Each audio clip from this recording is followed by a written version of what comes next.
In October, actually April, I'm sorry, of 1998, my then fiance and I took a trip to Washington, D.C. Within like a day or so of us getting to D.C., I ended up spending most of the time in my hotel room. I couldn't walk more than 50 feet at a time without having to stop and rest.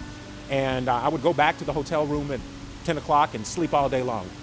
She'd come back after being in meetings and so forth and find me there, and we knew something was wrong. Flash forward maybe a couple months, and I started having really bad headaches, really bad stomach aches, and just generally feeling crummy. It finally got so bad that I was rushed to the emergency room by my wife because I couldn't stop vomiting. They sat at the foot of my bed and said, "Mr. Bradshaw, you have heart failure. You're experiencing heart failure, and your heart is enlarged, and if you don't have a heart transplant, you're going to die." The whole room is in tears, watching me literally experience my last few breaths if things had gone a couple minutes the other way.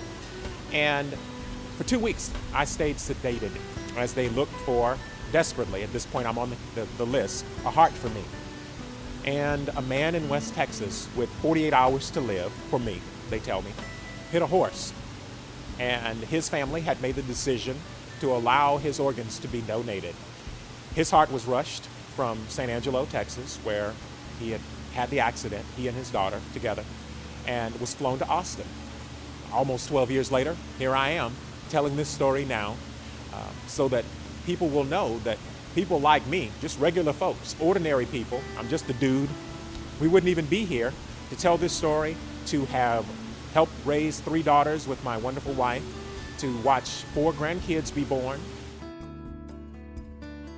It was as emotional a time as if I had lost a real blood relation and found them after years and years apart. It was a bond, we formed a bond that I don't think will ever break.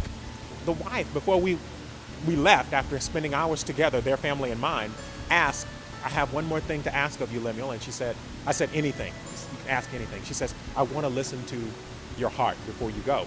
So she walked over to me, and she's a short, small woman, and she came over and she pressed her head against my chest and wrapped her arms around me.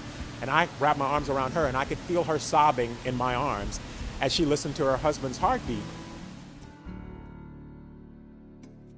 The people who help make my life and others possible, those are heroes. And anyone can be that kind of hero.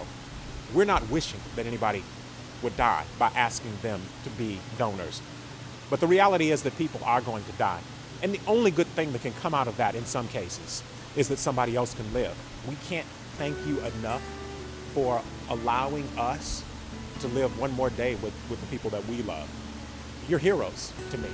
You'll always be heroes to me. You saved my life. You saved those of friends of mine, people that are dear to me. We need more of you. Thank you for what you did.